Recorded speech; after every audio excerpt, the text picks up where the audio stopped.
మీరందరూ 'పుష్ప 2' ట్రైలర్ చూసారా? ప్రతి సీను, ప్రతి షాటు మైండ్ పోతుంది లోపల. అసలు 'సుక్కు మామ' ఫ్యాన్స్ కోసం ఏం ప్లాన్ చేశాడో, ఎలా ప్లాన్ చేశాడో, అసలు ఎందుకు ప్లాన్ చేశాడో తెలీదు గానీ పోతారు. మొత్తం పోతారు. సుకుమార్ గారు ఎంత ఇంటెలిజెంట్ డైరెక్టరో మనందరికీ తెలుసు. అంతా చూపించినట్టే చూపించి అసలైన ట్విస్ట్‌ని లాస్ట్ వరకు దాచి ఉంచుతారు. ఈ వీడియోలో మనం ట్రైలర్‌ని చాలా వరకు డీకోడ్ చేశాం. Please try to watch till end. Pushpa అంటే ఫ్లవర్ అనుకుంటివా? Fire, wild fire. అసలు ఆ ట్రైలర్ కట్ చూస్తుంటే పిచ్చెక్కిపోతుంది. మెంటల్ మాస్ ట్రైలర్ ఇచ్చారు మన సుకుమార్ గారు. ఈ వీడియోలో వీలైనంత వరకు మనం ట్రైలర్ని డీకోడ్ చేద్దాం. ట్రైలర్ స్టార్టింగ్లో government of Andhra Pradesh forest Chittoor forest route అని చూపిస్తారు. అందులో పుష్ప చిన్న రెడ్ శాండల్వుడ్ ముక్కని ప్లేస్ నుండి ఇంకో ప్లేస్కి మూవ్ చేస్తాడు. దీన్ని బట్టి సరుకుని చెన్నై పంపించడానికి ఏదో పెద్దగా ప్లాన్ చేస్తున్నట్టు అనిపిస్తుంది. ఈ షాట్లో ఆ ముక్కని రోడ్ పై నుండి కాకుండా వాటర్లో నుండి మూవ్ చేస్తున్నట్టు కనిపిస్తుంది. దానికి ప్రూఫే ఈ లారీలు వాటర్లో నుండి వెళ్తున్న షాట్. మేబీ సరుకు బన్వార్ సింగ్కి దొరకకుండా ఇలా ప్లాన్ చేశారేమో. మేబీ పోలీసులను డైవర్ట్ చేసి వీళ్ళు వేరే రూట్ నుండి సరుకుని లారీలోకి ఎక్కించి ట్రాన్స్పోర్ట్ చేస్తారేమో. పుష్ప పార్ట్ 1లో మంగళం సీన్ను కాదని డైరెక్ట్ చెన్నై మురుగన్తో డీల్ మాట్లాడడానికి వెళ్తాడు. బట్ పుష్ప 2 ట్రైలర్ చూస్తుంటే పుష్ప డీలింగ్ చెన్నై మురుగన్ని కాదని డైరెక్ట్గా ఇంటర్నేషనల్ స్మగ్లర్స్తో ఉండొచ్చు. పుష్ప అంటే నేషనల్ అనుకుంటేవా, ఇంటర్నేషనల్ అనే డైలాగ్ కూడా మూవీలో అందుకే అయి ఉండొచ్చు. ఆర్ఎల్ సుకుమార్ గారు బన్నీ క్రేజ్ని రియల్ లైఫ్లో సింగ్ చేస్తూ ఆ డైలాగ్ పెట్టుండొచ్చు. ట్రైలర్ని బట్టి చూస్తుంటే పోర్ట్లో కనిపించే స్పోర్ట్ ఫైట్ ఈ మూవీలో హైలైట్ అవ్వబోతుందని అనిపిస్తుంది. మేబీ ముంబై పోర్ట్ అయి ఉండొచ్చు, ఆర్ఎల్స్ డైరెక్ట్ జపాన్ పోర్ట్ అయి ఉండొచ్చు. మనకి వేరీస్ పుష్ప వీడియోలో చూపిస్తున్నట్టు పుష్ప తను సంపాదించిన డబ్బుతో అందరికీ సహాయం చేయడంతో పుష్పకి అందరూ ఫ్యాన్స్ అయిపోయి పుష్పకి సపోర్ట్గా నిలుస్తారనుకుంటా. ఈ షాట్లో మనకి షాప్స్ నేమ్స్కి Srivalli, Pushpa names and photos కనిపిస్తాయి. దీన్ని బట్టి మూవీలో పుష్పని చాలామంది అభిమానిస్తున్నట్టు అనిపిస్తుంది. ఇండియన్ అఫీషియల్స్ ఇండియన్ క్రాస్ ఫ్లాగ్స్ని వెహికల్ పైన పెట్టుకుంటే ఈ షాట్లో పుష్ప తన వెహికల్ పైన 2 గుడ్డలు క్రాస్గా ఉండేలా పెట్టుకుంటారు. ఈ షాట్లో మనకి చాలా red flags and Pushpa hand prints లోగోని పోల్స్కి ఫిక్స్ చేసి హైలైట్ చేస్తారు.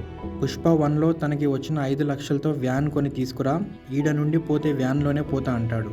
అండ్ ఇక్కడ చూస్తే పుష్ప హెలికాప్టర్ కొన్నాడు అనిపిస్తుంది. సేమ్ హెలికాప్టర్ ఈ షాట్లో ఆల్రెడీ ల్యాండ్ అయి ఉంది. అంటే చాలా రోజుల తర్వాత సెంట్రల్ మినిస్టర్ ఆర్ సీఎం అయిన సిద్ధప్పని రిసీవ్ చేసుకోవడానికి వచ్చినట్టు అనిపిస్తుంది. అండ్ ఈ షాట్ చూస్తే బన్వర్ సింగ్ మంగళం సింగ్తో చేతులు కలిపినట్టు అనిపిస్తుంది. ఎందుకంటే వీళ్ళిద్దరికీ పుష్ప అంటే పడదు. సో వీళ్ళిద్దరూ కలిపి పుష్ప తరలిస్తున్న సరుకుని పట్టుకొని డైరెక్ట్గా మంగళ సింగ్ హ్యాండ్ ఓవర్ చేసుకొని అమ్మేసి ఉండొచ్చు. మేబీ దానికోసమే ఈ డైలాగ్ వాడి ఉండొచ్చు. అండ్ ఈ షాట్లో కనిపించిన నోటే ఈ షాట్లో పుష్ప చేతి నుండి కింద పడిపోతుంది. అండ్ ఈ షాట్లో ముసలాయన వెనకాల ఉన్న పర్సనే ఇక్కడ కనిపిస్తారు. మేబీ పుష్పని మోసం చేయడానికి స్కెచ్ వేస్తారేమో. ఇందులో పుష్ప వేసుకున్న కోట్ ఇక్కడ ఆల్రెడీ ఒకటి వేసుకొని ఉంటాడు. మేబీ ఫస్ట్ వాడిని చంపి పుష్ప కోట్ వేసుకొని ఉండొచ్చు. ఈ షాట్లో పుష్ప వాటర్లో పడిపోయినట్టు చూపిస్తారు. బట్ ఈ షాట్లో పుష్ప వాళ్ళని చంపి యాంకర్ మీద నిల్చొని పైకి లేస్తున్నట్టు చూపిస్తారు. ఒక ఇంటర్వ్యూలో తారక్ పొన్నప్ప మాట్లాడుతూ నాది చాలా ఇంపార్టెంట్ రోల్, నా character entry Pushpa life changing moment అంటాడు. ఇక్కడ మనం చూస్తే ఫుల్ హెయిర్లో కనిపించే తారక్ పొన్నప్ప ఈ జాతర సీన్లో చాలా వైల్డ్ గెటప్లో కనిపిస్తారు. మేబీ ఆ లైఫ్ చేంజింగ్ మూమెంట్ సీన్ ఇదేనేమో. అండ్ ఈ షాట్లో ఫైట్ పుష్ప వాళ్ళ బ్రదర్ అజయ్ కూతురు కోసం కావచ్చు. ఓవరాల్గా చూసుకుంటే పార్ట్ 1 ఎండింగ్లో పుష్ప వర్సెస్ మంగళం శ్రీను, పుష్ప వర్సెస్ బన్వార్ సింగ్, పుష్ప వర్సెస్ జాలీ రెడ్డి ఇలా ఎండ్ అయింది. ఒకవేళ పుష్ప సరుకు డైరెక్ట్గా జపాన్ వాళ్ళకి అమ్మితే పుష్ప వర్సెస్ చెన్నై మురుగన్ కూడా అయి ఉండొచ్చు. బట్ రీసెంట్గా సుకుమార్ గారు మాట్లాడుతూ పుష్ప వర్సెస్ పుష్ప అనే mind blowing unexpected thought of లైన్ని ఆడియన్స్కి వదిలేశారు. లెక్కల మాస్టర్ ఏం ప్లాన్ చేశారో థియేటర్లోనే చూడాలి మరి. జనరల్గా సుకుమార్ గారి style of dialogues, hook steps, mannerisms and camera angles చాలా క్రియేటివ్గా అండ్ యూనిక్గా ఉంటాయి. యాజ్ అన్ ఆస్పైరింగ్ ఫిల్మ్ మేకర్గా ట్రైలర్లో నాకు నచ్చిన షార్ట్స్ ఇప్పుడు మీకు చూపిస్తా.